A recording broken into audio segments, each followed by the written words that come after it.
আমরা দেখছি জার্নালিস্টগুলি আছেন, পরিস্থিতি স্বাভাবিক হচ্ছে এবং আছে।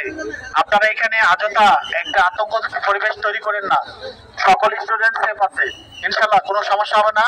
পরবর্তী ইনভেস্টিগেশনের মাধ্যমে জানানো হবে এবং আইনগত ব্যবস্থা নিতে হবে। বিশেষ করে যারা আছেন অভিভাবক মন্ডলী, প্লিজ আপনারা আপাতত স্কুলের বাইরে চলে যান।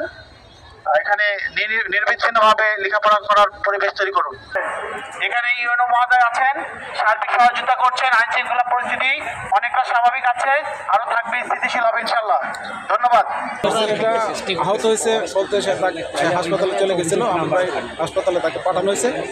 পরে আবার তার মা গার্জেনরা রিক্সা দিয়ে হাসপাতালে নিয়ে আসছিল, নিয়ে আসার পর আমরা তাকে দেখতে পাই সে জখম হয়েছে অনেক। আচ্ছা, জখম কি হলো? এরকম অনাকাঙ্ক্ষিত ঘটনা আর ঘটবে না স্কুলে। এটার জন্য আমাদের ইউনো মহোদয় এবং এসিলেন্ট স্যার ও সেনাবাহিনীর কর্মকর্তারা পদক্ষেপ নেবেন বলে আমি আশা করি। Thank you. আপনি তো অভিভাবক হিসাবে আপনি তো অভিভাবক, তা আপনি কি শুনে আসছেন এই স্কুলে যে ঘটনাটা যদি একটু বলতেন?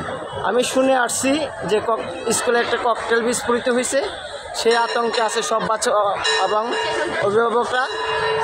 সেই আতঙ্ক থেকে আমিও অভিভাবক একজন ঘরে বসে থাকতে পারলাম না, ছুটে এসেছি বাচ্চাকে নিয়ে যাওয়ার জন্য। দর্শক, আমরা দেখতে পাচ্ছি এইমাত্র স্কুল ছুটি দেওয়ার পরে যার যার গার্জিয়ান অভিভাবক কিন্তু নিয়ে যাচ্ছে।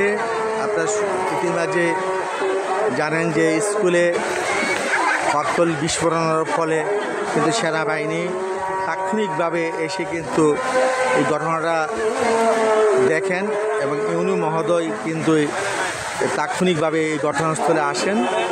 আজকে স্কুল ছুটি ঘোষণা করেন।